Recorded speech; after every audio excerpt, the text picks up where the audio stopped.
The agronomist inherited a ranch abandoned by her family. But what she found there changed everything. Rebecca Mitchell had received the news of the inheritance 3 weeks ago, but only now had she mustered the courage to make the trip to the interior of Texas. At 28 years old, a graduate in agronomy from Texas Agricultural University, she never imagined she would one day inherit anything from her paternal family, especially after so many years of silence and resentment. The attorney had been clear on the phone. Her paternal grandfather, William Mitchell, had passed away and left her the family ranch, a 150-hectare property that had been abandoned for over 20 years. Rebecca didn't even know her grandfather was still alive, since her father, David, had severed all family ties when she was still a child. Now, stopped on the dirt road leading to the property, Rebecca felt her heart race as she looked at the rusty gates blocking the entrance. Beside her, in the passenger seat of her Ford pickup truck, were the only companions she had brought on this journey, 2 border collie dogs she had adopted during college, Thunder and Atlas. The 2 animals seemed restless, as if sensing the tension emanating from their owner. Thunder, the older of the 2 with black and white fur and piercing blue eyes, had been her companion during the most difficult times of her undergraduate years. Atlas, slightly smaller but equally loyal, had more symmetrical markings on his face and a more playful personality. Rebecca got out of the truck and walked to the gates. The metal was corroded by time and rain, but it was still possible to read the faded letters, St. Benedict Ranch. Her heart tightened at seeing that name. St. Benedict was the patron saint of her maternal grandmother, Mrs. Margaret, who had raised Rebecca after her parents separated when she was only 8 years old. It was her grandmother who had told her, in whispers during the cold nights of Fredericksburg, about her paternal family. Fragmented stories about her grandfather William, a hard-working man who had built the ranch with his own hands, but who had a difficult temperament and rigid expectations for his children. According to Mrs. Margaret, the rift between William and David had happened when Rebecca was still a baby. Something about life choices, about the fact that David had preferred to work in the city instead of staying on the land, about a terrible argument that was never fully resolved. The details always remained vague, as if her grandmother were protecting Rebecca from a more painful truth. Thunder and Atlas got out of the truck and began to sniff the air, clearly picking up unfamiliar scents. Rebecca took the key the attorney had given her and forced the rusty lock. The gate opened with a metallic groan that echoed through the silent valley. The access road was almost impassable, full of potholes and overgrown with weeds. Rebecca drove slowly, trying to avoid the worst obstacles, while her mind wandered to childhood memories. She vaguely remembered visiting this place once, when she was very small. She remembered a tall, serious man who had put her on his shoulders so she could reach the fruit of a mango tree. Was that memory real, or just a dream? When the ranch house finally appeared before them, Rebecca stopped the truck and simply stared. The house, a 2-story building with exposed brick walls and a red ceramic tile roof, was clearly abandoned. The roof had several broken tiles, some windows were cracked or missing panes, and vegetation had grown wildly around the structure. But even in its deteriorated state, the house maintained a silent dignity. There was something in the lines of the architecture, in the way it was positioned on the land, that spoke of better times. Rebecca could imagine how beautiful it had been decades ago, when it was the heart of a prosperous ranch. The dogs jumped from the pickup truck and began to explore, staying close to Rebecca, but clearly curious about the new environment. She walked slowly to the front porch, noticing the wooden pillars that supported the roof and the cement floor that was cracked but still solid. On the porch, there were a few old rocking chairs, covered in dust and dry leaves. One of them still rocked slightly with the afternoon breeze, creating a rhythmic sound that was both comforting and melancholy. Rebecca tried the key in the front door. The lock was stiff, but it worked. When the door opened, she was hit by a smell of mold and stale air. She hesitated for a moment before entering, feeling as if she were intruding on a sacred space. The interior of the house was bathed in a golden gloom, with beams of sunlight filtering through the dusty windows. The dark wood floor creaked under her feet as she explored the first room, which seemed to have been a living room. Furniture covered by white sheets created ghostly shapes in the silent space. Rebecca removed one of the sheets and revealed a brown leather sofa that, despite its age, still seemed in good condition. There were photographs on the wall, but they were too dusty for her to see the images clearly. Dear listener, if you're enjoying the story, please take a moment to like and especially subscribe to the channel. It helps us a lot as we're just starting out. Now, continuing. It was then that she heard a noise coming from the back of the house. Thunder and Atlas, who had entered behind her, immediately became alert, ears perked and bodies tense. Rebecca felt her heart race. Was someone else in the house? She followed the sound, passing through a narrow hallway with several closed doors. The noise came from the kitchen, and when Rebecca approached the entrance, she could clearly hear the sound of someone rummaging through drawers and cabinets. Carefully, she peeked around the corner of the door and saw a figure bent over one of the kitchen cabinets. It was an elderly man with graying hair and simple work clothes. He seemed to be looking for something specific, moving old plates and utensils with familiarity. Rebecca took a deep breath and stepped forward. "Excuse me," she said, trying to keep her voice steady. The man turned quickly, clearly startled. He was a gentleman of about 70, his face marked by sun and weather, but with kind and surprised eyes. "I'm sorry, miss," he said, putting his hands up in a gesture of surrender. "I didn't know anyone was here. I'm Benedict. I used to take care of this property for Mr. William." Rebecca felt immediate relief. "I'm Rebecca, Mr. William's granddaughter. I inherited the ranch." Benedict's eyes widened. "Rebecca? David's daughter? Good heavens, how you've grown." He stepped closer, studying her face. "You have your grandmother Hope's eyes. God rest her soul." Rebecca felt a lump in her throat. Hope was her paternal grandmother's name, William's wife, about whom she knew very little. Mrs. Margaret always avoided talking about her. "You knew my grandmother?" asked Rebecca. "Knew her? Miss, I worked on this ranch for over 40 years. I saw you born. I saw when your parents brought you here as a baby." Benedict smiled, but there was a deep sadness in his eyes. "It's a shame things turned out the way they did. Can you tell me what happened? Why did my father never come back here?" Benedict hesitated, looking at the floor. "It's a long and painful story, miss. Perhaps it's better to let the past lie." "Please," insisted Rebecca, "I need to understand. I've spent my whole life not knowing anything about this part of my family." The man sighed deeply. "Your grandfather William was a good man but very stubborn, and your father David was equally stubborn. When they clashed, it was like thunder striking lightning." Benedict pointed to 2 old chairs in the kitchen. "Sit here and I'll tell you what I know. But first, let me ask you, do you have any memories of this house?" Rebecca sat down with Thunder and Atlas positioning themselves at her side. "I have a vague memory of someone putting me on their shoulders to pick fruit from a tree. And I remember a woman giving me cookies, but I can't see her face clearly." "The mango tree is still out back," said Benedict, with a sad smile. "And the cookies were from Mrs. Hope. She made the best cheese bread cookies in the region." "What was she like? My paternal grandmother?" "Hope was a saint. Patient, caring, always trying to make peace between her husband and her sons." Benedict paused, as if reliving distant memories. "When she fell ill, the whole family fell apart. It was as if she were the cement that held everything together." Rebecca felt tears forming in her eyes. "She passed away when I was little. She passed when you were 5. Cancer. Back then, they didn't have the treatments they have today." Benedict wiped his own eyes.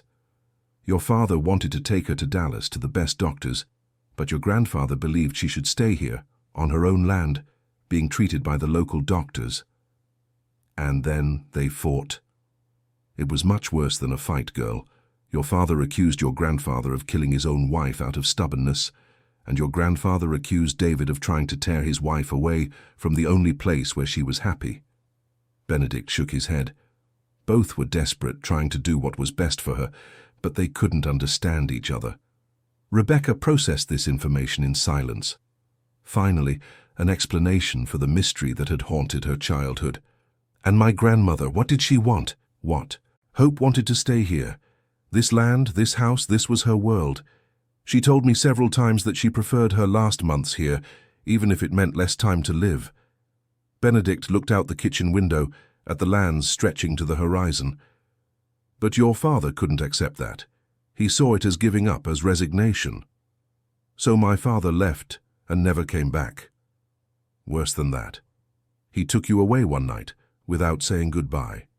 He left a note saying he wouldn't let his daughter witness the family destroying itself. Benedict paused. Your grandfather was devastated.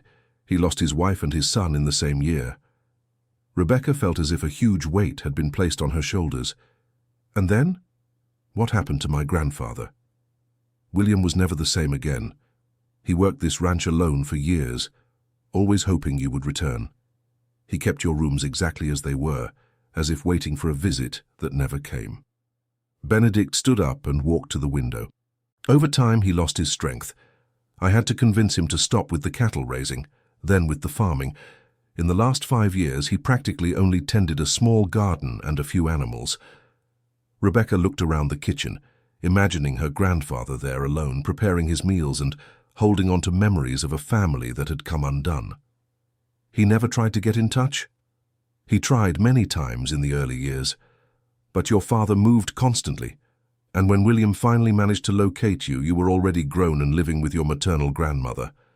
Benedict returned to the chair. He was afraid of disrupting your life. He said you deserved to grow up in peace, without carrying the weight of the adult's mistakes. Tears now flowed freely down Rebecca's face. She thought of all the times she had asked about her paternal grandfather, and how her grandmother Margaret always changed the subject or gave vague answers. Did she know all of this? Benedict, may I ask you a personal question? Why have you stayed here all these years? The man smiled for the first time since the conversation began. Because this land is in my blood, as much as it was in your grandfather's. My family has worked here for 3 generations. My grandfather arrived here as a laborer when Joaquim's father bought this property in 1920. My father grew up here, I grew up here, and even my son grew up here before moving to the city. Do you have a family? I have a son, James, who works in Austin. He's married, has children, comes to visit me from time to time. Benedict paused. And I have this land, which has always been my family too. Rebecca looked out the window and saw the sun beginning to set on the horizon, painting the sky in shades of gold and orange. It was a breathtaking view, and she could understand why her grandmother Hope would have preferred to spend her last days there. Benedict, can you show me the property? I want to see everything. Of course, young lady, but I warn you it's not in its best days. Alone, I couldn't keep everything as it was before. He stood up. Let's start with the corral. I still have a few head of cattle your grandfather left in my care. They left the house with Thunder and Atlas running ahead, clearly happy to be outdoors again. The afternoon air was cool and fragrant with the smell of earth and vegetation. Rebecca took a deep breath, feeling an inexplicable connection to that place. The corral was about 200 meters from the main house. It was a solid structure, made of wood and wire, but clearly in need of repairs. Inside, Rebecca could see about 10 head of cattle, sturdy animals that seemed well cared for despite the circumstances. Your grandfather was always proud of his cattle, explained Benedict. These are direct descendants of the first animals he bought when he was young, pure Angus adapted to the climate here. Rebecca approached the fence and watched the animals. Some came toward her, curious. They are well cared for. I do what I can. But it's not the same as when we had 10 times more and a whole operation running. Benedict pointed to some barns in the distance. Those were the main stables, and over there, where that half-collapsed building is, was the milking parlor. They walked to the barns. Some were still structurally sound but needed new roofs and general repairs. Rebecca, with her experience in agronomy, could see the potential behind the deterioration. Benedict, was this property once very productive? It was one of the best in the region, young lady. In the 80s, your grandfather had over 500 head of cattle, produced milk, cheese, planted corn, soybeans, had more than 20 employees. He gestured toward the fields. Those pastures down there were once the best in this entire region. Rebecca looked where he pointed. Even abandoned, she could see the pastures had potential. The land seemed rich, and the topography was favorable for raising cattle. And after my grandfather stopped production, it gradually declined. First he stopped farming, then reduced the herd. In the last 10 years he practically only kept what you saw there in the corral, more for company than for profit. Benedict paused. But the land is good, Rebecca. With investment and work, this ranch can be productive again. They continued their walk, passing a small pond that still held water, fed by a stream that cut through the property. The trees around it were lush, and Rebecca could see various types of birds and even some small animals drinking. "Is this the spring?" she asked. "One of them. We have 3 springs on the property, all perennial. Your grandfather always said water was a ranch's greatest treasure." Benedict knelt and put his hand in the water. "It's always been clean, always been abundant." Rebecca felt excitement growing inside her. With her background in agronomy, she knew good land when she saw it, and this property had all the necessary elements to be productive: abundant water, rich soil, suitable topography, basic structures still usable. "Benedict, can I ask you a direct question? Would you like to keep working here if I decide to restart the ranch?" The man looked at her with surprise. "You're thinking of staying?" "I'm thinking about a lot of things." Rebecca looked around. "I work as an agricultural consultant in Austin, but I've always dreamed of having my own property. And this one is special." "It really is special," agreed Benedict. "And to answer your question, it would be an honor to keep working here. This land is in my heart." They began walking back to the house as the sun set.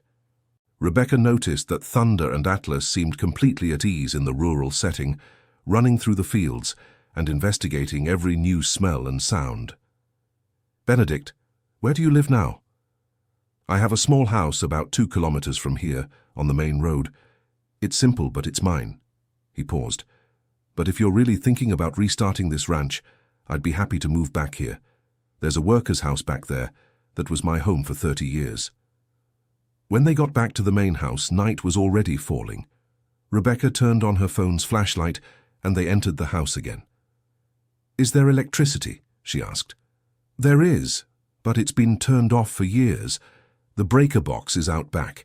If you want, I can turn it back on early tomorrow." Benedict looked around. "The house needs a good cleaning, but structurally it's solid. Your grandfather always kept everything well maintained." Rebecca went up to the 2nd floor with Benedict following her. There were 4 bedrooms, all with furniture covered by sheets. When she opened the door to the last room, Benedict said softly, "This was your parents' room when they came to visit, and that crib over there was yours." Rebecca directed the flashlight to the corner of the room and saw a dark wooden crib clearly handmade with great care. Next to it was a nursing chair, and on the wall, photographs in dusty frames. She approached the photographs and wiped the glass of one of them. It was a picture of a young, beautiful woman with dark hair and kind eyes, holding a baby. Even through the dust and the distance of years, Rebecca could recognize her own features in the child's face. "Is this my grandmother Hope?" "Yes, it is, and you in her arms. This photo was taken a few months before you all left." Rebecca felt the tears returning. Here was a part of her history she had never known. A grandmother who had loved her, a family that had been torn apart by differences that, seen from afar, seemed so unnecessary. "Benedict, can you tell me what my grandmother was like? I want to know everything." The man sat in the old armchair, which creaked under his weight but held firm. Hope was a woman ahead of her time. She knew how to read and write when most women in the area didn't. She helped William with the administrative side of the ranch, took care of the house, but also had her own activities. He smiled at the memory. She raised guinea fowl and made the best eggs and chickens in the area. Every week she went to town to sell her products. Did she like living in the country? She loved it. She always said the city was for visiting, but her soul belonged to the land. Benedict paused. That's why it was so hard when the arguments about her treatment started. Hope knew that if she went to Dallas, she might never see this house again. Rebecca sat on the edge of the bed, which was covered by a patchwork quilt that seemed to have been handmade. Did she make this quilt? She did. During the final months, when she could no longer manage the heavy chores, she dedicated herself to this quilt. She said she wanted to leave something beautiful in the room for when you returned. Benedict touched the fabric delicately. Each patch has a story. They're pieces of your baby clothes, David's clothes from when he was a child, her dresses, William's shirts. Rebecca ran her fingers over the quilt, feeling the texture of the different fabrics. It was a work of art made with love, a tangible form of family union stitched with care and hope. Did she manage to finish it? She finished it a week before she passed. It was as if she was waiting to complete this project before resting. Benedict stood up. "Young lady, it's getting dark and you must be tired from the trip. How about I bring some candles and you could sleep here tonight? Tomorrow we'll see things more clearly."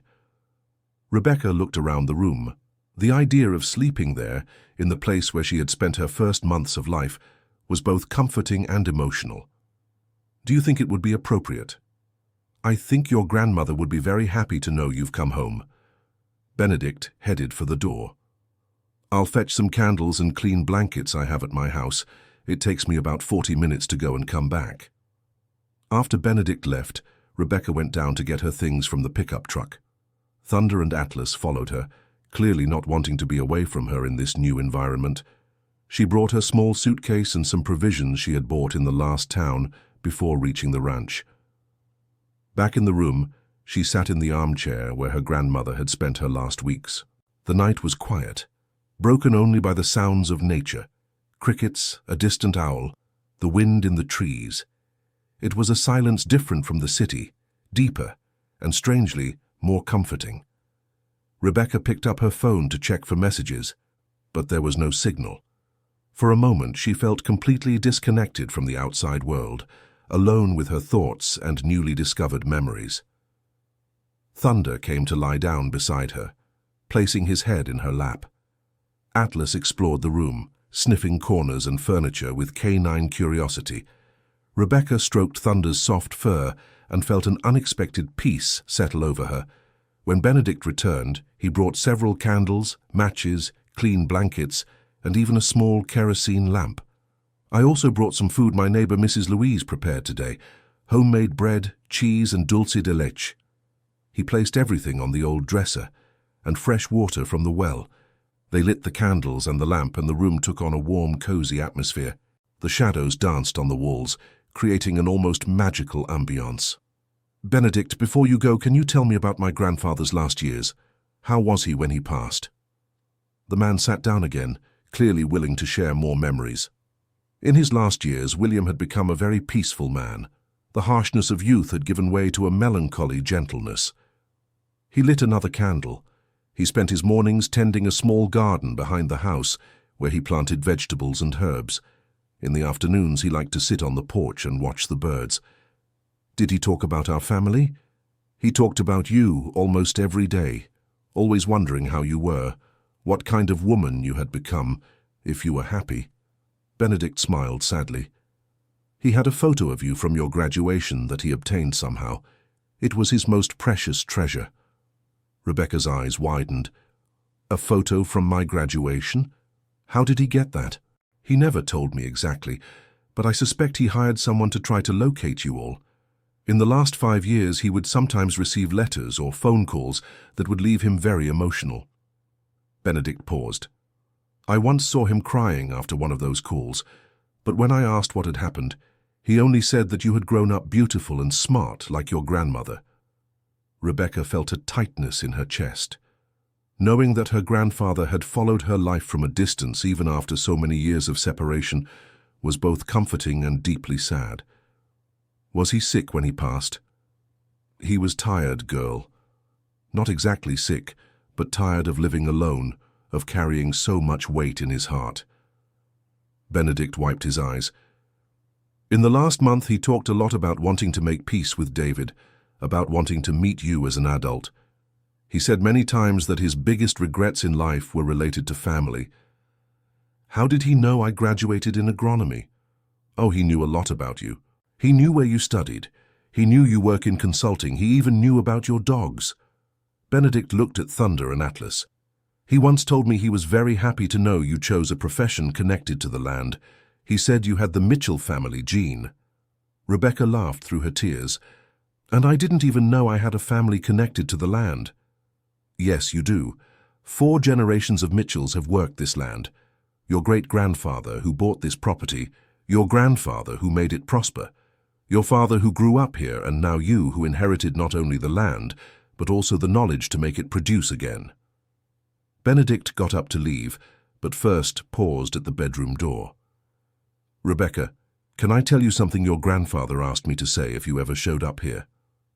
Of course. He told me, tell her that no matter what happened in the past, no matter the mistakes the adults made, tell her she was always loved, she was always hoped for, and that this land will always be here to welcome her as a daughter. Benedict paused, clearly emotional.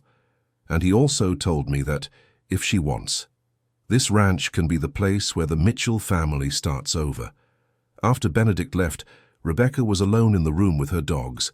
She ate a little of the bread and cheese he had brought, but her mind was too restless to have an appetite.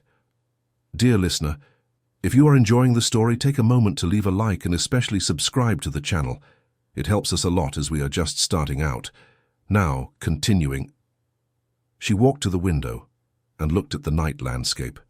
The moon was almost full, illuminating the fields and creating an ethereal and beautiful atmosphere. In the distance, she could hear the sound of the creek and the hooting of owls. Rebecca thought about her life in Austin. She had a small but comfortable apartment, a stable job as an agricultural consultant, some friends, but she had always felt that something was missing, a sense of incompleteness she had never been able to clearly identify. Now, standing at that window, looking at lands that were hers by right and by inheritance, she began to understand what had always been missing. Roots, connection to something bigger than herself, a purpose beyond simply surviving. She lay down on the old bed, pulling the quilt made by her grandmother up to her chin. Thunder and Atlas settled on the floor beside the bed, clearly tired from the long journey and new experiences. But Rebecca couldn't sleep. Her mind buzzed with possibilities, plans, dreams she was just beginning to form, and also with doubts and fears. Was it realistic to think about leaving city life to start over on an abandoned ranch?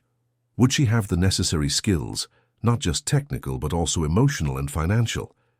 Around 2 in the morning, she finally fell asleep, lulled by the sounds of the ranch and the familiar scent of the patchwork quilt. Rebecca woke to the sound of roosters crowing and golden light streaming through the window. For a few seconds, she was disoriented, trying to remember where she was. Then the memories of the previous night returned, and with them a mix of emotions ranging from sadness to excitement. She got up and looked out the window. The dawn at the ranch was spectacular. The sun rose behind a row of distant eucalyptus trees, painting the entire sky in shades of pink and orange. The pastures glistened with dew, and she could see the movement of some grazing animals. Thunder and Atlas also woke up and came to the window, clearly interested in the new sounds and smells of the rural environment. Rebecca dressed quickly and went downstairs with them to explore the house in the daylight. The kitchen, which had seemed gloomy the night before, was now lit by the morning and revealed details she hadn't noticed. There was an old but apparently functional wood-burning stove, solid wood cabinets that just needed a good cleaning, and a large wooden table that could easily accommodate an entire family. Rebecca opened the kitchen windows and breathed in the fresh morning air. The scent was intoxicating: earth, wildflowers, and a hint of the smell of animals that wasn't unpleasant, but rather comforting in an inexplicable way. She was exploring the kitchen cabinets when she heard the sound of a pickup truck approaching. Through the window, she saw Benedict arriving, accompanied by a woman who appeared to be about 50 years old. "Good morning, Rebecca," shouted Benedict as he got out of the pickup. "I brought Mrs. Louise, who made you a real breakfast." Rebecca went out to greet them. Mrs. Louise was a robust woman, with graying hair tied in a bun, a beautiful face marked by the sun, and a warm smile that immediately made Rebecca feel welcome. "My dear, what a joy to meet you," said Mrs. Louise, hugging Rebecca as if she were a daughter. "Benedict told me you're William's granddaughter. A saintly man, how I miss him. It's a pleasure to meet you, Mrs. Louise. I brought fresh coffee, cheese bread that just came out of the oven, butter from the ranch, and jabuticaba jelly that I made myself. She began unloading bags from the pickup. A person can't start the day on an empty stomach, especially after a night in a new home. They settled in the kitchen, and Mrs. Louise quickly transformed the space. She lit the wood-burning stove, which worked perfectly, put water on to boil, and within minutes the aroma of fresh coffee filled the entire house. "Mrs. Louise," said Rebecca, as she ate the best cheese bread she had ever tasted in her life. "Did you know my parents when I was little?" "Yes, I did, dear. Your father David was a smart young man, but very stubborn, and your mother Claire was a sweet creature." She served more coffee for Rebecca. "You made a beautiful family when you came to visit." "Do you remember my mother?" "Yes, I do. She was a delicate woman, somewhat shy but very affectionate. She always brought gifts for the neighborhood children when she came here." Mrs. Louise paused. "And she was madly in love with David. Anyone could see that." Rebecca felt curious about this information. Her parents had divorced when she was still little, and her mother had always been very reserved about the marriage period. Did they seem happy together? "They did, at least when they were here." Mrs. Louise exchanged a look with Benedict.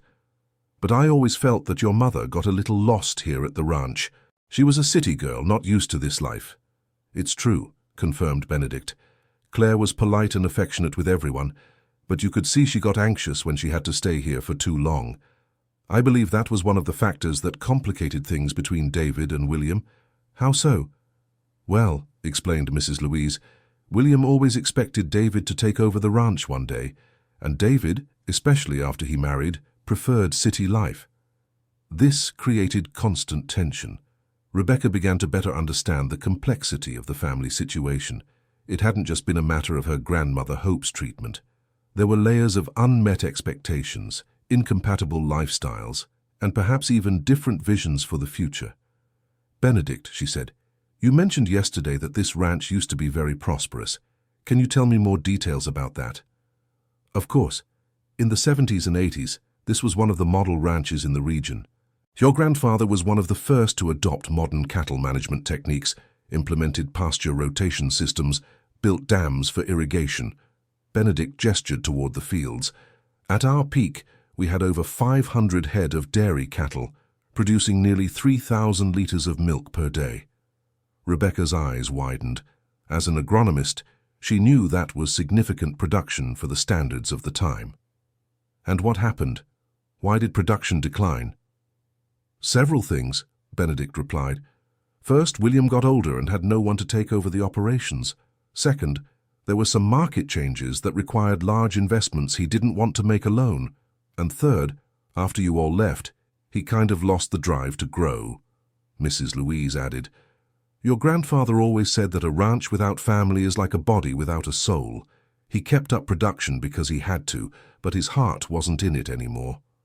Rebecca finished her coffee and stood up. "Can you show me the entire property today? I want to see every corner, every structure. I need to understand exactly what I've inherited." "Absolutely," said Benedict, visibly perking up. "I'll turn on the electricity first, then we'll do a complete tour." While Benedict worked on the breaker box, Rebecca and Mrs. Louise walked around the house grounds. Thunder and Atlas ran free through the fields, clearly loving the space and freedom. "Rebecca," said Mrs. Louise as they watched the dogs play, "can I ask you something personal?" "Of course." "Are you thinking of staying, of actually living here?" Rebecca stopped walking and looked around. "I'm seriously considering it, but it's a very big decision. It would mean leaving my life in Austin, my job, my friends. And it would also mean gaining a new life, a new purpose, and perhaps—" Mrs. Louise paused. "A chance to honor your family's memory in a way they would be proud of. Do you think I could make this ranch work again?" "Young lady, you have a degree in agronomy. You're young, you have energy, and more important than anything, you have the Mitchell blood." Mrs. Louise smiled. "Of course it wouldn't be easy. It would be a lot of work, a lot of investment, many sleepless nights, but it would be possible." At that moment, Benedict shouted from near the house, "I did it! The power is on!" They returned to the house, which was now artificially lit for the first time in years. With the electric light, Rebecca could see the details of the construction better. The walls were in good condition, the wooden floor was solid, and the overall structure of the house was impressive. "Benedict, shall we start the tour?" The rest of the morning was spent exploring every corner of the property. Rebecca saw the old stables, which were structurally sound but needed significant renovations. She saw the storage sheds, the irrigation system that still partially worked, and the fields that, even abandoned, showed signs of the soil's richness. The property was larger than she had imagined.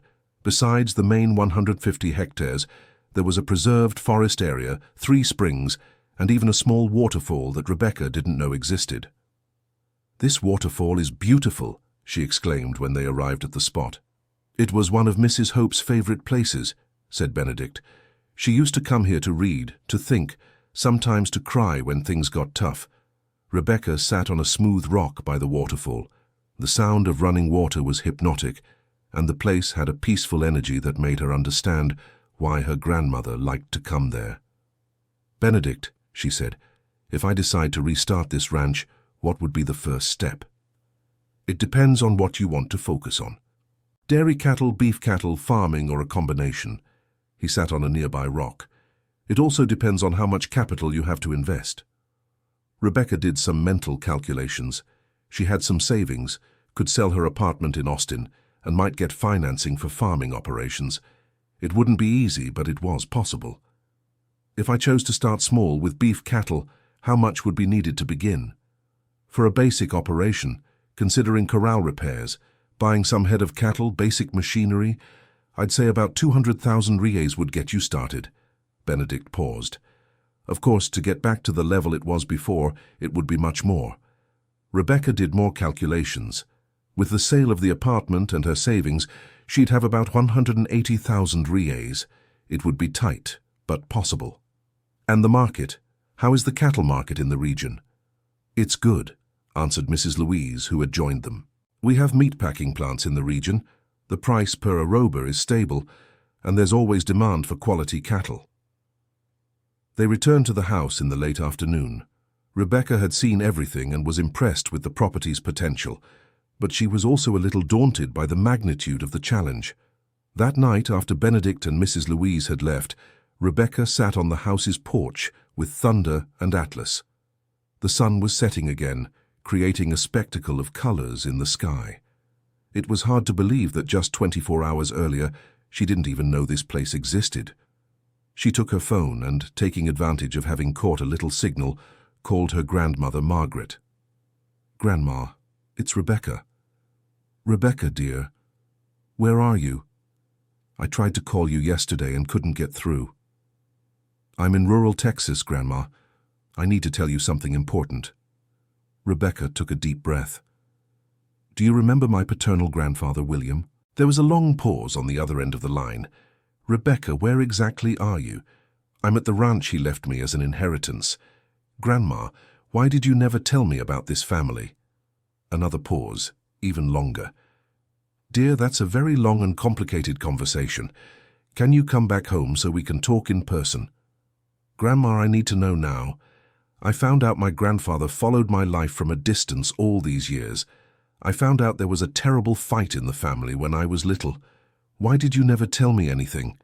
Rebecca heard her grandmother sigh deeply. "Rebecca, I promised your parents I would never speak about the Mitchell family. They thought it was better for you to grow up without carrying the weight of that history." Mrs. Margaret's voice was heavy with emotion. "But perhaps they were wrong. Perhaps you had the right to know." "What history, Grandma? What else don't I know?" "It's hard to explain over the phone, dear. But I can tell you that the fight between your father and your grandfather was much more complex than just a disagreement about medical treatment." Mrs. Margaret paused. "There were money issues, control issues, issues of expectations. And in the middle of all that, you and your mother suffered the consequences." Rebecca felt a knot in her stomach. "What kind of money issues?"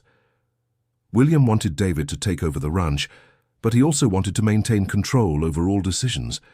David felt he was being treated like an employee, not a son." Her grandmother's voice was heavy. "And there was an issue about an early inheritance that complicated everything even more." "Early inheritance?" David had borrowed money from his father to buy the house where you lived in the city. William had given the money, but then began to use it as a way to control David's decisions. Mrs. Margaret sighed. It was a very toxic situation for everyone.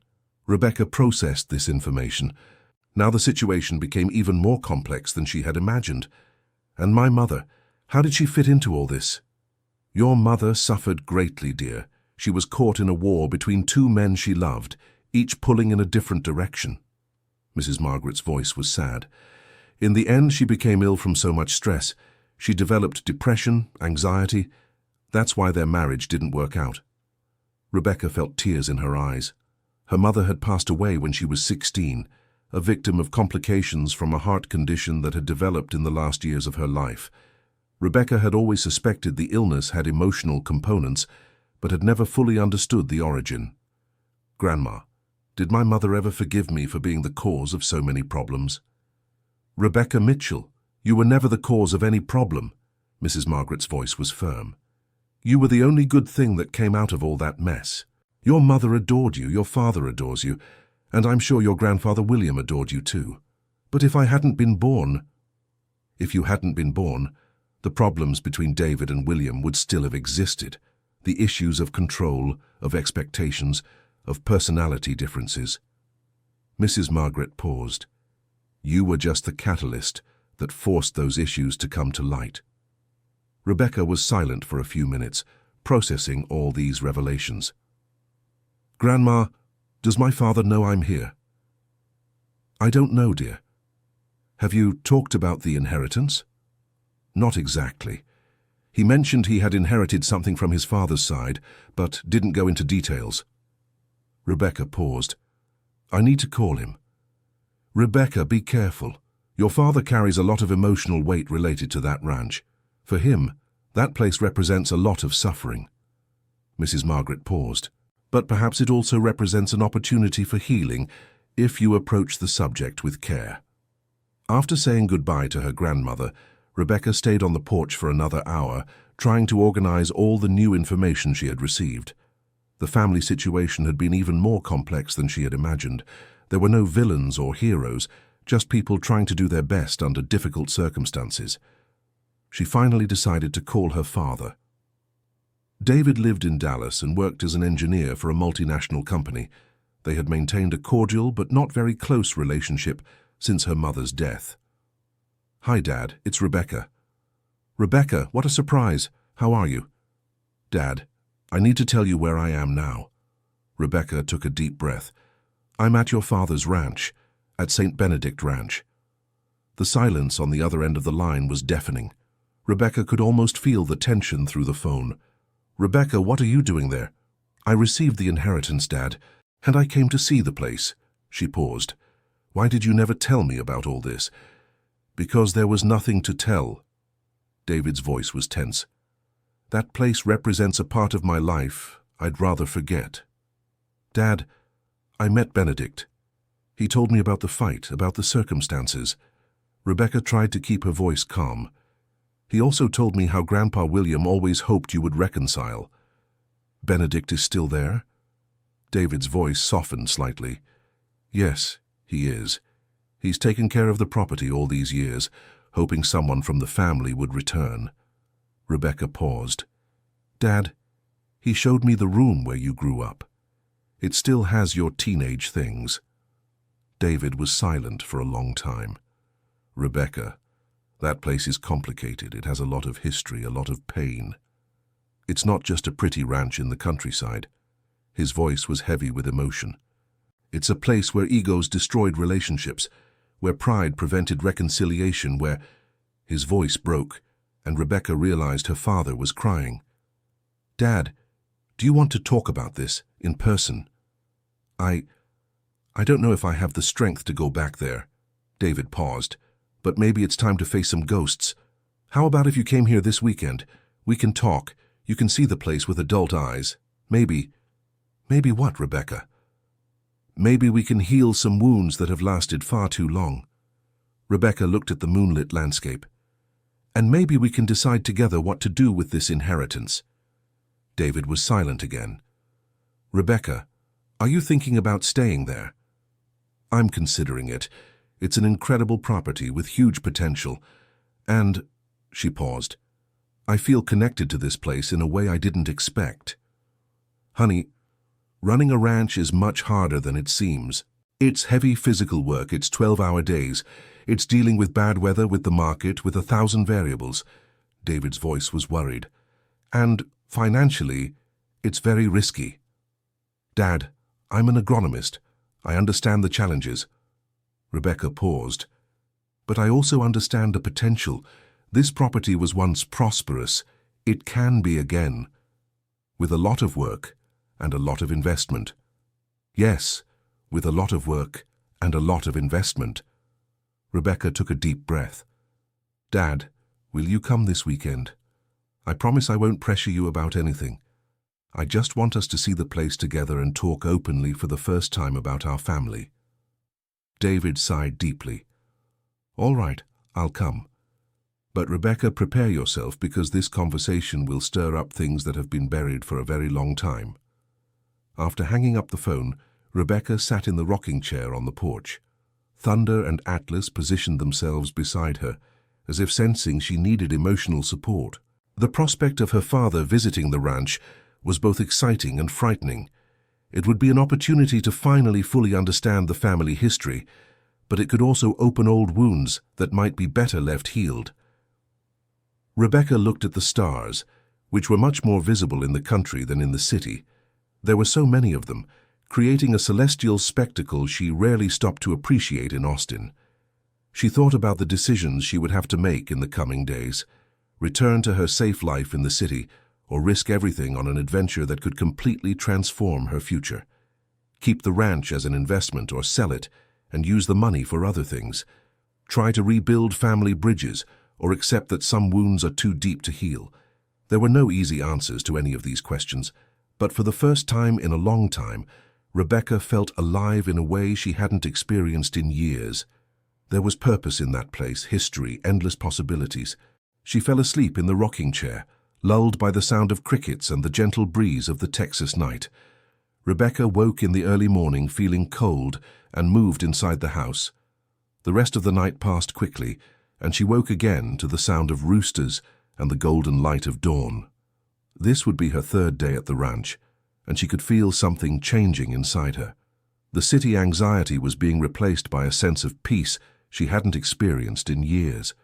Even with all the emotional complexities she had uncovered, there was something deeply comforting about being in that place. Benedict arrived early again, this time accompanied by a younger man who introduced himself as James, his son. Rebecca, this is my son James, who I mentioned. He came from Austin especially to meet you. Benedict was clearly proud. James is an electronics technician. He works for a big company over in the city. James, a man around 35 years old, greeted Rebecca with a warm smile. It's a pleasure to meet you. My father hasn't stopped talking about you since yesterday. The pleasure is mine, James. Rebecca immediately noticed that James had the same genuine kindness as his father. Your father has been an angel, helping me understand this property. The truth is, this ranch has always been special for our family too, said James. I grew up here, learned to walk here, spent my whole childhood here. When I left to study and work in the city, it was one of the hardest decisions of my life. Did you ever consider staying and running the ranch? I did consider it. James looked around nostalgically. But back then, with production declining and the uncertainties of the business, I thought it was safer to pursue a career in the city. Now I sometimes wonder if it wasn't a mistake. Benedict interrupted. James, why don't you tell Rebecca about the project you have? James seemed a little embarrassed. Oh, Dad, I'm not sure if it's the right time. What project? Rebecca was curious. Well, James hesitated. I've always had an idea about how to modernize mid-sized ranches using technology, automated monitoring systems, digital herd management, resource optimization using data. He paused. I even sketched out some projects, but I never had a ranch to test the ideas. Rebecca's eyes widened. James, that is exactly the kind of innovation that can make the difference between a profitable ranch and one that just survives. You think so? James's eyes lit up. I'm sure of it. Rebecca grew excited. Data-based management is the future of agriculture, and ranches of this size are perfect for implementing innovative technologies without the prohibitive cost of mega operations. Benedict smiled, clearly pleased with the direction of the conversation. You two should sit down and talk about this more calmly. Actually, said Rebecca, how about if you both help me today to do a complete survey of the property? I want to document everything. Existing structures, state of repair, potential for recovery. If I'm going to make a decision about the future of this place, I need concrete data. They spent the rest of the morning doing a systematic inventory of the ranch. James revealed surprising knowledge about the property, remembering details about irrigation systems, pasture carrying capacity, and productivity history that not even Benedict knew he had absorbed during his childhood. James, said Rebecca as they examined the irrigation system, do you remember how much this system produced when it was running at full capacity? I do remember. In the golden era, we irrigated about 100 acres of high-quality pasture. That allowed us to maintain a much larger herd than would have been possible with just natural pasture. He pointed to some structures. And those sheds over there were used to store feed and hay for the dry periods. Rebecca took detailed notes in a notebook. As an agronomist, she could see that the basic infrastructure for an efficient operation still existed. It needed investment and modernization, but the foundation was there. Benedict, she asked, do you have any idea what the cost would be to reactivate the irrigation system? It would be expensive, but not impossible. Benedict examined the pipes and pumps. I'd estimate about 50,000 reais to get everything working like before. And for the sheds, it depends on the level of renovation you want. To make them functional, maybe about 30,000. To make them like new, double that. Rebecca continued making calculations. The numbers were high, but not impossible. And most importantly, James was showing a technical knowledge and a passion for the place that could be fundamental to the success of any venture. James, she said when they stopped for lunch, can I ask you a personal question? Of course. Are you happy with your job in Austin? James laughed, but there wasn't much humor in the sound. It's a good job, stable, well paid. He paused. But happy? I'm not sure that's the word I'd use. How so? I spend 8 hours a day in a windowless room, solving problems with electronic equipment that will be discarded in 2 years. James looked at the landscape around them. It's useful, it's necessary, but it's not meaningful. Rebecca understood perfectly. She had felt the same thing in her consulting work. Useful, necessary, but with no connection to something bigger. And your family? Do you have a wife, kids? I have a girlfriend, Patricia. We've been together for 3 years, but she's always made it clear she has no interest in country life. James paused. In fact, she thinks my nostalgia for this place is childish. Rebecca exchanged a look with Benedict, who was clearly interested in the conversation, but trying not to interfere. James, can I make you a crazy proposal? I'm listening. What if you took some time off work and came to spend some time here with me? We could work together on a pilot project to modernize this ranch. Rebecca paused. You could test your technological ideas. I could apply my agronomic knowledge, and together we could see if it's feasible to turn this place into a prosperous operation again. James stopped eating and looked at her in surprise. Are you serious? Completely. Rebecca was getting excited about the idea as she spoke. We'd have to invest our own time and money. It would be risky. It would be a lot of work. But if it worked, we could create something unique in the region. And if it didn't work? If it didn't work, you'd go back to your electronics job and I'd go back to my consulting. We'd lose a few months, but we'd gain experience and the certainty that we tried. Rebecca looked him in the eye. James, how many people get the chance to try to build something meaningful in life? Benedict couldn't stay quiet any longer. James, son, this is the opportunity you've always dreamed of, combining your passion for technology with your passion for this land. But my job, my life in Austin. They won't disappear, said Rebecca. If we decide the ranch isn't viable, you go back. But if we decide it is viable, maybe you'll have found your true calling. James was silent for several minutes, clearly processing the proposal. Rebecca, can I ask you about the financial side? How would we split costs, profits, responsibilities? We can work out the details, but my first idea would be something like, I'd contribute the land and initial capital. You'd contribute technical knowledge and labor. Profits would be divided proportionally. Important decisions would be made together. Rebecca paused. But those are just initial ideas. The important thing now is to know if you're interested in the general concept. I am interested. James was beginning to smile. In fact, I'm very interested, but I need some time to think, talk to Patricia, maybe get my affairs in order. Of course, we don't need to decide anything today. Rebecca looked around the property. By the way, my father is coming here this weekend. It'll be a good opportunity for you to meet him and for us to have a broader conversation about possibilities. Benedict was clearly moved. Young lady, seeing you two talking about giving new life to this ranch, it's as if all the years of care I've dedicated to this place finally make sense. Benedict, said Rebecca, you would be essential to any project we decide to implement. No one knows this land like you do. It would be an honor to work with both of you. Benedict's eyes shone. And who knows, maybe I'll even see this ranch return to its glory days. They spent the afternoon visiting neighboring ranches. Rebecca wanted to better understand the region, the local market, and the specific opportunities and challenges of the area. The first stop was at Mrs. Rose's ranch, a woman of about 60, who ran an 80-hectare property alone, about 5 kilometers from St. Benedict Ranch. Rose, this is Rebecca, William's granddaughter, Benedict introduced. Mrs. Rose hugged Rebecca as if she were a relative she hadn't seen in years. My dear, what a joy. I grew up hearing your grandfather talk about you. I miss that good man so much. It's a pleasure to meet you, Mrs. Rose. Benedict told me you have one of the most successful ranches in the area. Oh, successful is an exaggeration, Rose laughed, but I manage well.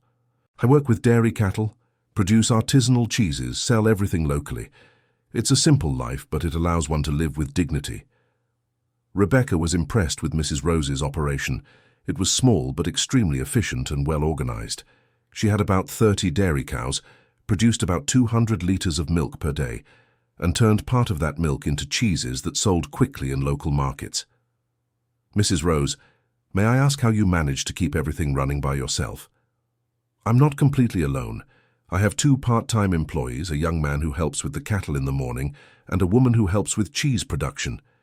Rose showed the small cheese-making facility she had built attached to the house. And I have 2 children who live in the city but come to help on weekends.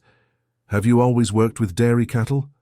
Always. My husband, God rest his soul, started with beef cattle, but when he passed away 15 years ago, I needed to find a way to maintain a steady income with less capital, Rose explained.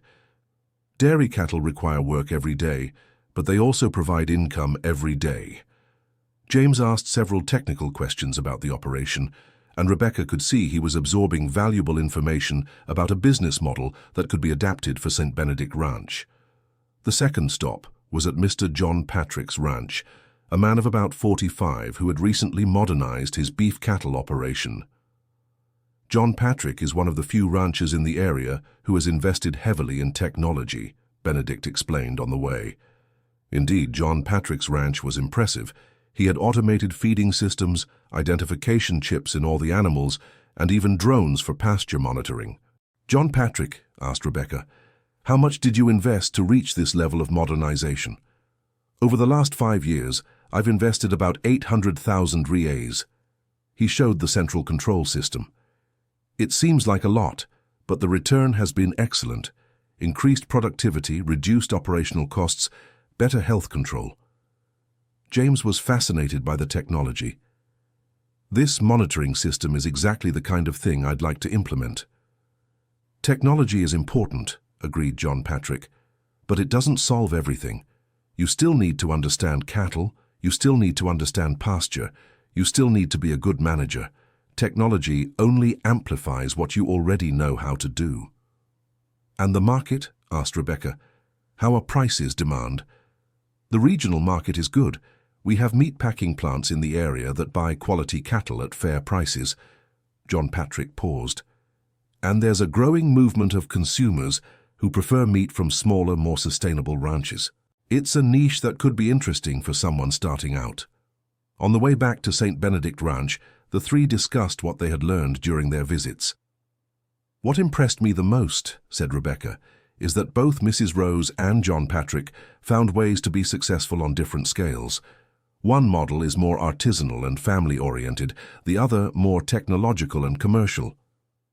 And both models could be implemented on our ranch," added James. "We could start with a simpler approach like Mrs. Rose's and gradually evolve to something more technological like John Patrick's ranch." Benedict smiled. "You two are thinking exactly like real entrepreneurs. Start small, learn by doing, grow gradually." When they arrived back at the ranch, it was already dusk. Rebecca felt more confident about the feasibility of reactivating the property. There was a market, there were tested business models, and she was beginning to form a team with the necessary skills. That night, after Benedict and James had left, Rebecca sat in the kitchen with Thunder and Atlas and began to sketch a preliminary business plan. She considered different scenarios, starting only with beef cattle, starting only with dairy cattle, or implementing a mixed system. She calculated initial investments, revenue estimates, implementation timelines. The numbers were challenging, but not impossible. With the sale of her apartment in Austin, her savings, and an agricultural loan, she would have enough capital to implement a pilot project. The rest would depend on work, dedication, and a bit of luck. More important than the numbers, Rebecca was feeling something she hadn't experienced in years. Passion for a project. Not just intellectual interest, but genuine excitement about the possibility of building something meaningful. She fell asleep at the kitchen table, surrounded by papers with calculations and drawings, dreaming of corrals full of healthy cattle and green pastures stretching to the horizon. On Thursday morning, Rebecca woke up early and decided to explore alone a part of the property she hadn't visited yet. She wanted time to think, to process everything she had learned in the last few days. She walked to the preserved woodland located on the highest part of the property, accompanied by Thunder and Atlas. The trail was a bit overgrown, but still passable. As she climbed, Rebecca could see the entire ranch spreading out below her. From above, the property seemed even larger and more beautiful. She could see the potential of each area, where would be best for pasture, where irrigation could be expanded, where it made sense to build new structures. Rebecca sat on a smooth rock and took some photos with her phone. She wanted to document that moment, that view, that feeling of being in the right place at the right time. That's when she heard voices coming from the direction of the house. Thunder and Atlas also heard them and became alert. Rebecca checked her watch. It was only 8 in the morning. Too early for it to be Benedict. She quickly descended the trail and, as she approached the house, saw an unfamiliar pickup truck parked out front. 2 people were on the porch, a man and a woman, both well-dressed, clearly not from the area. "Excuse me," said Rebecca as she approached. "Can I help you?" The man, about 50 years old, wearing a suit and tie despite the morning heat, turned to her. "You must be Rebecca Mitchell. I am attorney Vincent, and this is Ms. Fiona from the urban development company Texas Future Development." Rebecca felt a knot in her stomach. "How can I help you? We're here to make a proposal we believe will be very advantageous for you." Attorney Vincent smiled, but there was something artificial in his smile. "We heard you recently inherited this property and imagine you might not be interested in taking on the work of running a ranch. Our company is developing a residential subdivision project for the region," explained Ms. Fiona. "Country homes for upper-middle-class people who want to get away from urban centers. This property would be perfect for that type of venture." Rebecca felt a mix of anger and indignation. "And you think you can just show up here and offer me money for my family's land?" "It's not just money," said Attorney Vincent quickly. "It's an opportunity to transform an asset that currently generates no income into a significant source of resources. We are prepared to offer 3.5 million reais for the property." Miss Fiona said the number as if it were an irresistible offer. "It's well above the market value for rural land in the region." Rebecca's eyes widened. It was a substantial amount, much more than she could earn from farming in many years. "How did you know I inherited this property?" "Probate information is public," Attorney Vincent replied. We conduct regular research on properties that might be interesting for our projects. And have you made offers for other ranches in the area? A few, admitted Ms. Fiona. The region has very interesting tourism and real estate potential. We are developing an integrated project that could bring a lot of economic development to the area. Rebecca looked at the house, the fields, the trees her family had planted decades ago. The idea of all this being turned into a residential subdivision made her stomach turn. I appreciate the offer, but I'm not interested. Her voice was firm. Rebecca. Attorney Vincent changed his tone, becoming more persuasive. You are young, you have an established career in the city. With 3.5 million reais, you could invest in urban real estate, stocks, have a very comfortable life without worrying about the risks of farming. Or you could use that money to modernize this ranch and create something lasting here. Rebecca crossed her arms. Gentlemen, I've already said I'm not interested. Let me be more direct, said Miss Fiona, losing her diplomacy.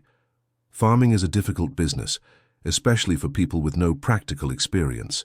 The chances of you turning this abandoned property into a profitable operation are minimal. And the chances of you turning this land into just another generic subdivision are 100%. Rebecca was starting to get irritated. I'm sorry, but the conversation ends here. Attorney Vincent took a card from his pocket. Rebecca, I'll leave my card. Think about our proposal. Our offers like this don't come along every day.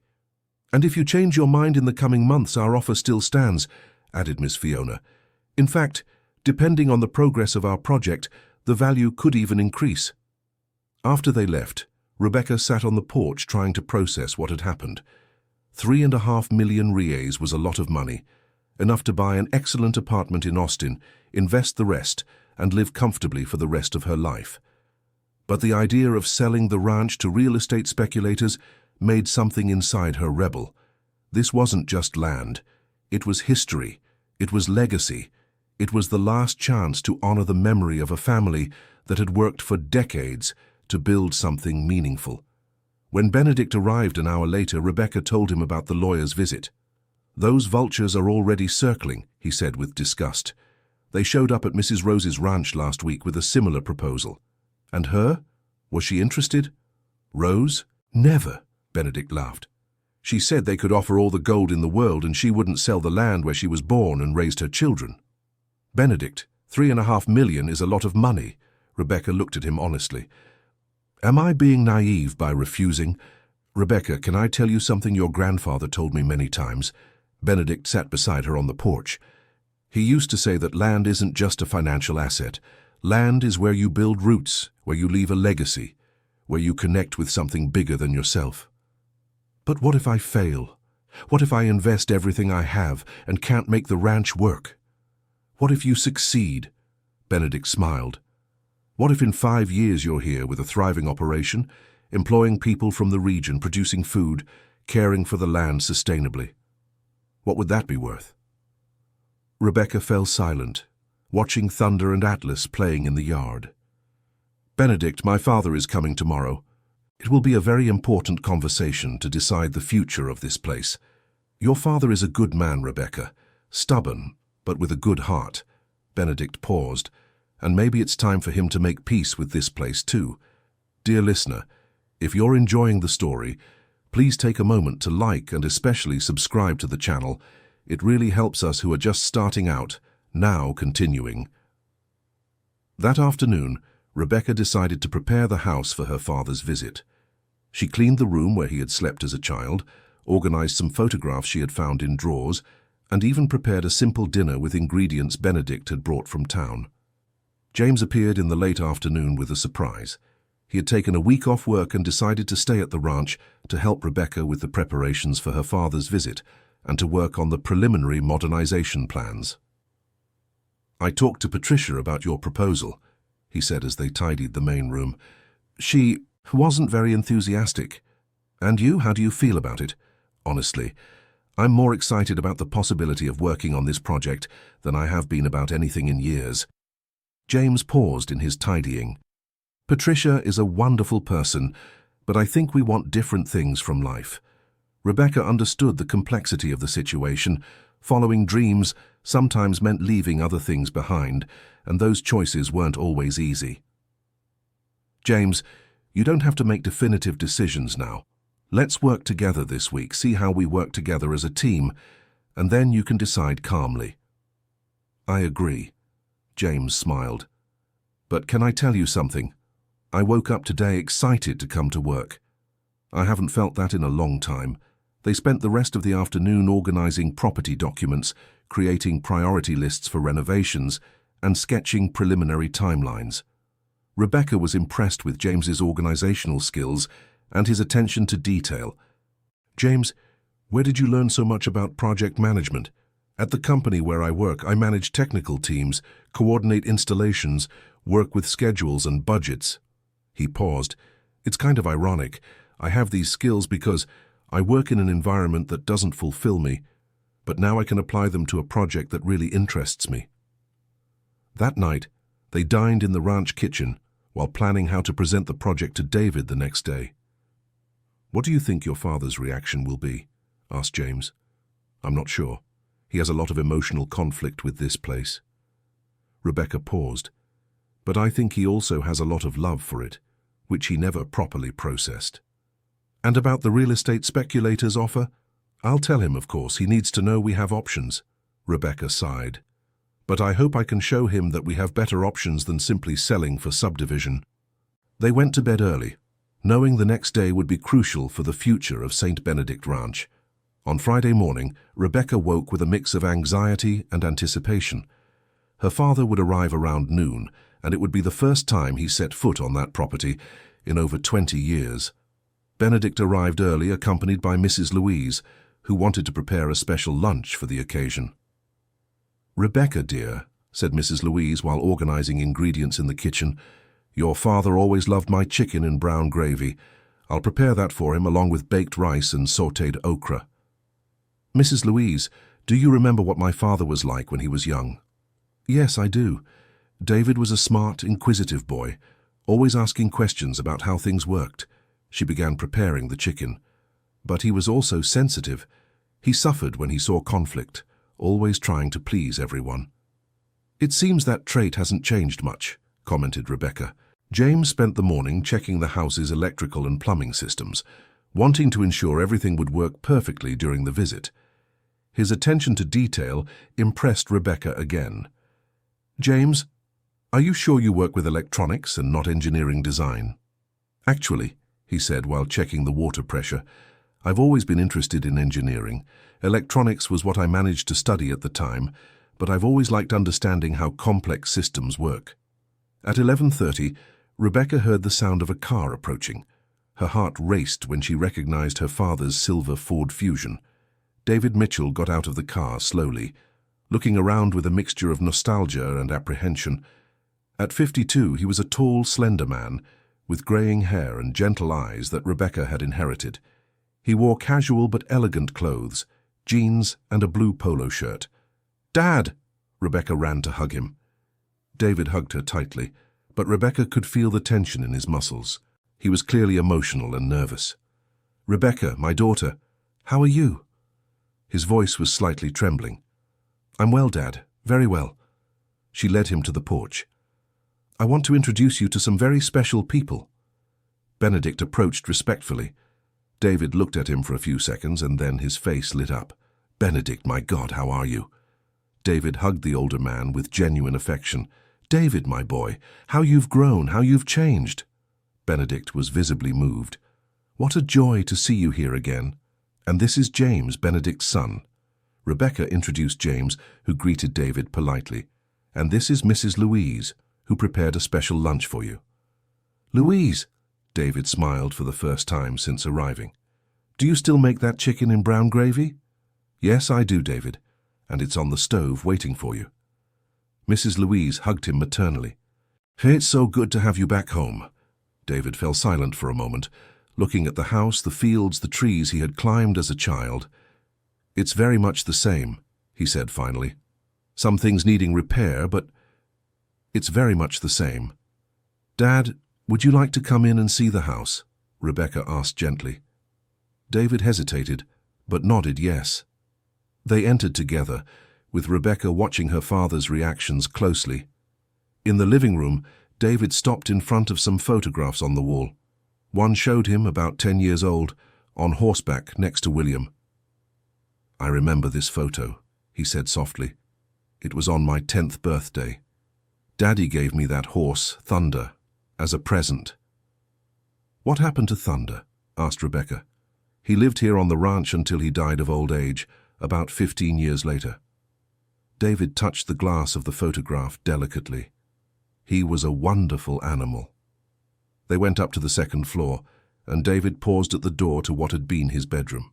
May I come in?" "Of course, Dad, it's your room." David entered slowly. The room was clean and organized, but still contained some of his teenage belongings, school competition trophies, some books, even clothes that no longer fit him.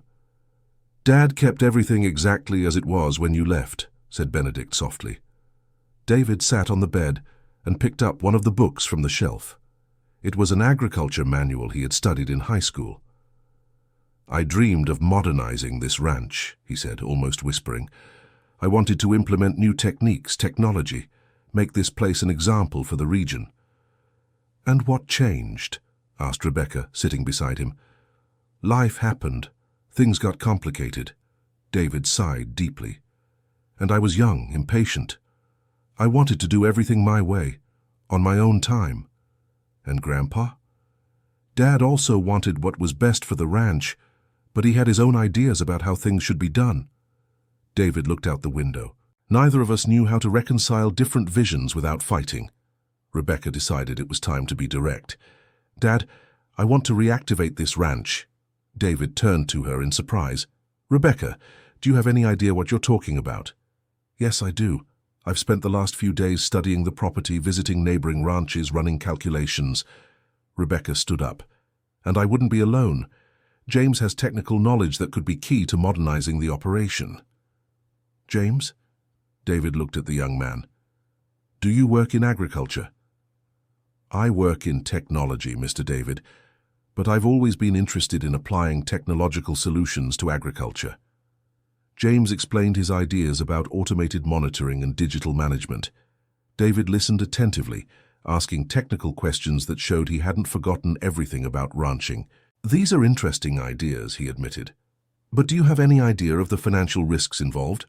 "Yes, we do," replied Rebecca. "And we also have an idea of the risks of leaving this property abandoned, or worse, selling it to speculators." She told him about the lawyer's visit and the offer of $3,500,000. David's eyes widened. $3,500,000. "Rebecca, that's a lot of money, much more than you could earn from farming in many years." "It's true, Dad, but it's not about money." Rebecca looked into his eyes. "It's about giving meaning to life, about honoring our family's memory, about building something lasting." "Rebecca," David began, but she interrupted him. "Dad, let me show you something." She led him to the room that had been hers as a baby. The patchwork quilt was spread on the bed, and the photographs of Hope were arranged on the dresser. David stopped in the doorway as if he'd been punched. "This room. Mom finished this quilt a week before." His voice broke, and he sat down heavily in the nursing chair. "Dad, Benedict told me about the circumstances of the fight, about the differences of opinion regarding Grandma Hope's treatment." Rebecca knelt in front of him. "No one was wrong. You were both trying to do what was best for her, each in your own way." David cried silently for several minutes. Rebecca, James, and Benedict stood in respectful silence, allowing him to process emotions he had held back for over 2 decades. "Rebecca," he said finally, "I failed this family. I let pride speak louder than love. I deprived you of knowing your grandparents. I deprived Dad of knowing you. I deprived myself of making peace before it was too late. Dad, you didn't fail. You made the decisions you thought were right at the time, under very difficult circumstances." Rebecca held his hands. "But now we have the chance to honor their memory in a positive way." "How?" "By making this land prosper again, creating jobs in the region, producing quality food, showing that the Mitchell family still knows how to care for the land, Rebecca paused. And perhaps creating new positive memories to replace the painful ones.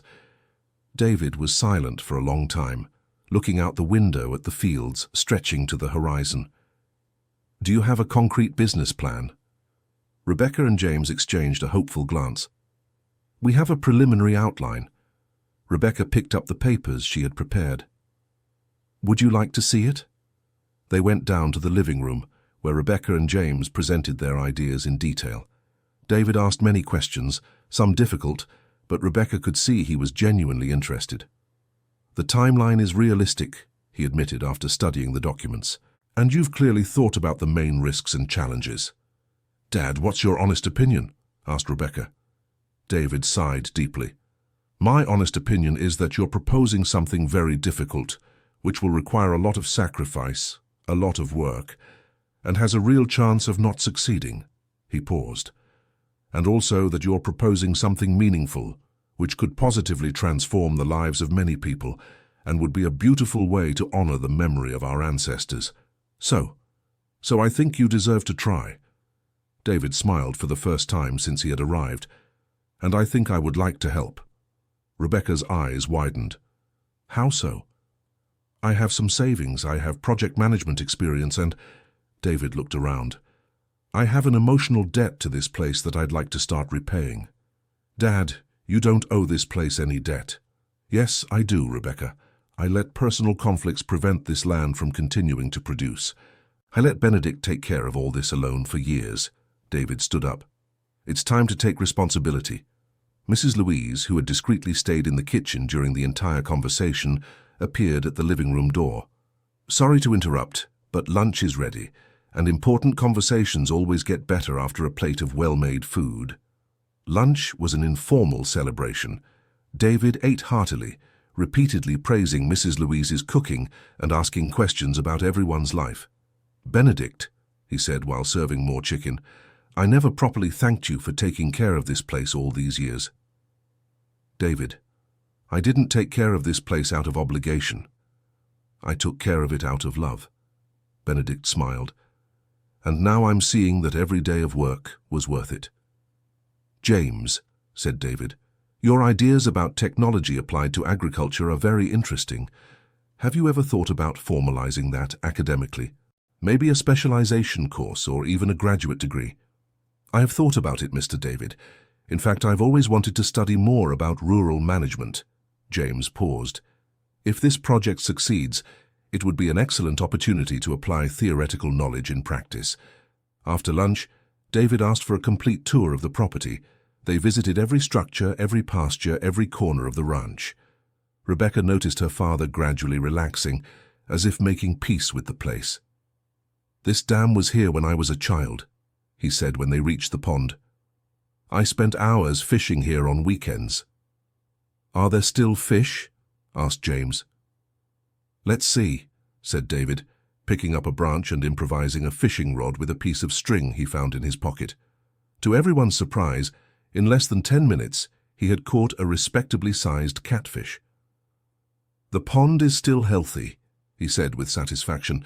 Clean water, active aquatic life. That's a good sign for the overall quality of the property. When they reached the waterfall where Hope liked to take refuge, David was silent for a long time. Rebecca, he said finally, your grandmother loved this place. She said it was where she could think clearly, where she found peace. He sat on the same rock where Rebecca had sat. I think I understand why. Dad, do you want to tell me more about her? About what life was like here when you were a family? David smiled nostalgically. They were good times mostly. Dad was hard-working, dedicated, always wanted the best for all of us.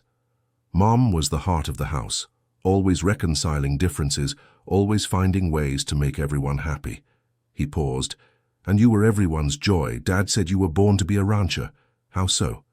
You weren't afraid of any animal. You loved being outdoors. You always wanted to help with the ranch work. David laughed. Once, when you were 2, Dad found you trying to milk a cow. Fortunately, it was a very gentle cow. Rebecca laughed, trying to picture the scene. Why did you never tell me these stories before? Because they were too painful, David admitted. because they reminded me of everything we lost, of all the wasted opportunities." He looked at her. "But now, seeing you here, seeing the possibility of rebuilding something beautiful, those memories don't hurt anymore. They inspire." "Dad, what do you think Grandma Hope would say if she knew we were planning to reactivate the ranch?" "I think she'd be overjoyed," David smiled, "and I think she'd say it's time to stop mourning the past and start building the future." They returned to the house in the late afternoon, all excited and full of energy.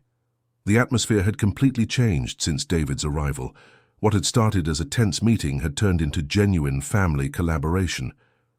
"David," Benedict said as they walked, "can I ask you a favor?" "Of course. Could you visit your father's grave before you leave?" "It's in the town cemetery, about 20 minutes from here." Benedict paused. "I think it would be important for you and for him too." David was silent for a few moments. "You're right. It's time to do that." They all went to the cemetery together. William Mitchell's grave was simple but well kept, with a granite headstone that read, "William Mitchell, 1930-2023, loved this land and this family." David knelt before the headstone and was silent for several minutes. When he stood up, there were tears in his eyes, but also an expression of peace that Rebecca hadn't seen in years. "Father," he said softly to the headstone, "I know I made mistakes. I know I let pride speak louder than love.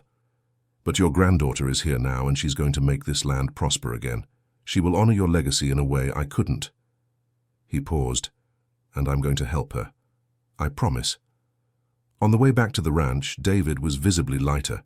It was as if a weight he had carried for decades had finally been lifted. "Rebecca," he said when they got back to the house, "I need to return to Dallas early tomorrow, but I want you to know I'm committed to this project." "How so?" "I'm going to quit my job in Dallas." David smiled at Rebecca's surprised expression. "At 52, it's time to do something that really matters, and this project matters. Dad, are you sure? It's a very big decision." "I'm sure. I spent years trying to forget this ranch, trying to convince myself it meant nothing to me." David looked around. "But today I realized I was lying to myself. This place is in my blood as much as it is in yours." James was clearly moved. "Mr. David, this would completely change the scope of the project. With your management experience and the resources you can contribute." "Exactly.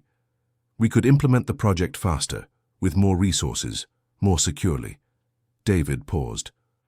"Of course, this means we would all be taking on a serious commitment. It wouldn't be just a hobby or an experiment." Rebecca felt a growing excitement within her. With her father as part of the team, the chances of success increased exponentially. "Dad, what if we planned a formal partnership? You, me, and James, each contributing our specific skills and resources?" "That's exactly what I was thinking," agreed David. "James, would you be interested in a formal proposal?" "More than interested, Mr. David. It would be the fulfillment of a dream I didn't even know I had." Benedict was grinning from ear to ear. "You have no idea of the joy I'm feeling seeing this conversation. 40 years caring for this land, and now I see 3 generations of the family uniting to make it prosper again." "Benedict," said David, "you would be our operations manager. No one knows this property like you." "It would be an honor, David, an honor and a joy." They spent the night planning practical details. David offered to contribute 200,000 reais from his savings, in addition to selling his apartment in Dallas and moving permanently to the ranch. James would formally resign from his job and join as a technical partner responsible for implementing modern systems. Rebecca would contribute the land, her agronomic knowledge, and the money from the sale of her apartment. "With that level of capital and expertise," said James, doing calculations, "we could implement a much more ambitious project than we had originally planned." "What kind of ambitions?" asked Rebecca. "We could work simultaneously with dairy and beef cattle, implement sustainable agriculture, create an integrated operation that would be a benchmark in the region." James's eyes shone. "And we could document everything, create a model that other families could replicate." David smiled. "James, you're thinking like a true entrepreneur." "I'm thinking like someone who has finally found a purpose for his life," corrected James. That night, after everyone had gone to sleep, Rebecca stayed on the porch watching the stars. Thunder and Atlas slept by her side, and she could hear the quiet sounds of the sleeping ranch. In a week, her life had completely changed. She had discovered a family she didn't know, a legacy she didn't know existed, and a future she had never imagined possible. More importantly, she had discovered a sense of purpose that transcended her personal needs. This project wasn't just about her, or about money, or about professional success. It was about honoring the past, building the future, and creating something that mattered to an entire community. Rebecca fell asleep in the rocking chair, dreaming of green pastures, corrals full of healthy cattle, and a prosperous ranch that would be the pride of her family for generations. On Saturday morning, David left early for Dallas, but not before confirming his commitments to the project. "Rebecca," he said before getting in the car, "I'll need about 2 months to organize my life in Dallas. Resign, sell the apartment, sort out practical matters. But by the end of March, I'll be here permanently. Dad, are you sure you're not making an impulsive decision?" "Daughter, I spent 23 years making the decision to stay away from this land." David smiled. 2 months is nothing compared to that. James had also made important decisions during the night. "Rebecca, I called Patricia last night. I told her about the project, about my decision to join you." He paused. As expected, she didn't understand, said I was throwing away my stable career for an impossible dream. "And how did you respond?" "He said I'd rather fail trying to achieve an impossible dream than succeed at a life that doesn't fulfill me." James smiled sadly. "We broke up." Rebecca felt a pang of guilt. "James, I'm so sorry. I didn't want you to have to choose between your personal life and this project." "Rebecca, Patricia is a wonderful person, but we've wanted different things from life for a long time." James looked out at the fields. "This project just made those differences impossible to ignore. Are you sure you're making the right choice?" "I'm sure I'm making the authentic choice." James smiled. "For the first time in years, I'm doing something I truly believe in." Benedict arrived mid-morning with interesting news. "Rebecca, I spoke with some neighbors last night. When they heard you're planning to reopen the ranch, they got very excited." He sat on the porch. Mrs. Rose offered to help with her knowledge of dairy production. John Patrick said he can consult on technologies, and there are 3 or 4 young people from the area who would be interested in working here when we start hiring. Rebecca was touched by the community's support. "Do people really want this place to work again?" "They do. This ranch has always been important to the local economy. When it was running fully, it created direct and indirect jobs for a lot of people." Benedict paused. "And symbolically, it's important too. It shows it's possible to prosper in the countryside without having to migrate to the cities." "Benedict, what if we organized a meeting with the neighbors? I want to hear suggestions, better understand the region's needs, maybe identify collaboration opportunities." "Excellent idea. I can organize that for next week." James was working on a detailed schedule and budget spreadsheet. "Rebecca, with your father coming in as a partner, we can significantly accelerate our original timeline." "How so?" "With the expanded financial resources, we can work on several fronts simultaneously instead of implementing everything gradually." James showed her the calculations. Renovating the corrals, modernizing the irrigation system, buying cattle and implementing technology could all happen within the first 6 months. "Wouldn't that be too risky?" "It would be riskier, but also much more efficient," James explained. "Every month the ranch stays inactive represents an opportunity cost. If we can start production quickly, we start generating revenue sooner." Rebecca studied the numbers. James's logic made sense, but it would require much more initial capital. How much would be needed to implement everything simultaneously? "About 500,000 Rs in the first 6 months. James paused. "It's a lot of money, but considering you're both selling apartments plus your father's savings, it would be feasible.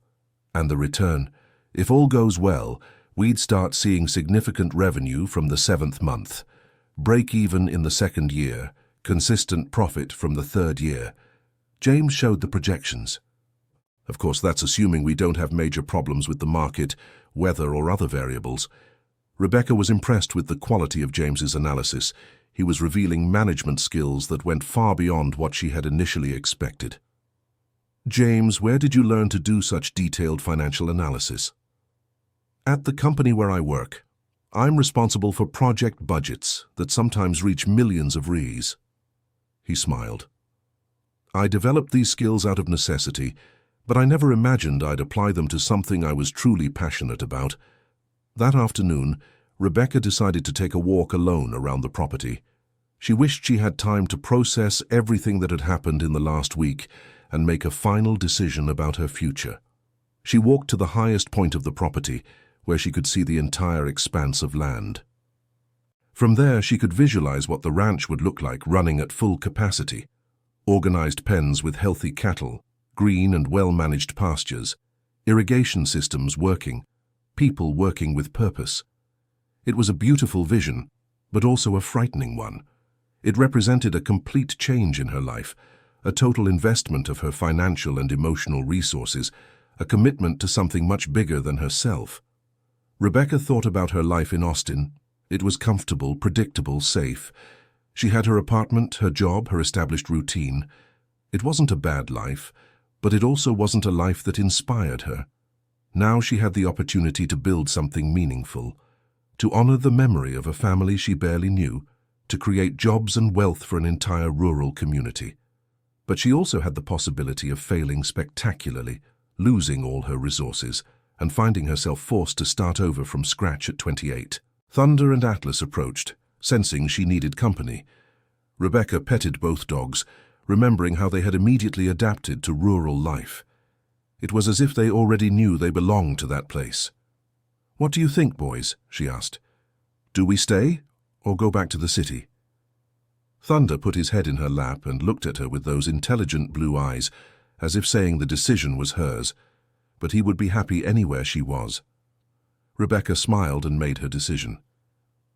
When she returned to the house, James and Benedict were organizing tools in one of the outbuildings. "Rebecca," said James when he saw her approaching, "we got in touch with an irrigation equipment supplier. They can come do an assessment next week." "Perfect," said Rebecca, "because we're going to need that assessment." "How so?" "I'm in." Rebecca smiled, completely in. "I'm going to sell my apartment. I'm going to move here permanently. I'm going to invest everything I have in this project." James dropped the tools and hugged her. "Rebecca, what joy! Are you sure?" "I'm absolutely sure." Rebecca looked around. "This is my place, this is my family, this is my future." Benedict was beaming. "Girl, you have no idea how long I've waited to hear those words." "Benedict, now comes the hard part." Rebecca grew serious. "We have to turn dreams into reality, plans into action, expectations into concrete results." "We're ready for whatever comes," said James.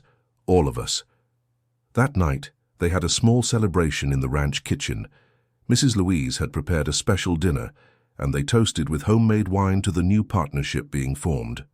"To Rebecca, David, James, and Benedict," said Mrs. Louise, raising her glass, "may you turn this blessed land into a prosperous and happy ranch." "To families that rebuild themselves," said Rebecca. "To dreams that become reality," added James. "And to the land that never gives up on its children," Benedict concluded. End of story. Now tell us, what did you think of Rebecca's story and her journey to rebuild the family ranch? Do you think she made the right decision choosing the countryside over the security of the city? Leave your comment with your opinion and where you follow us from. Your participation is very important to us. Don't forget to leave your like and subscribe to the channel for more emotional stories like this one.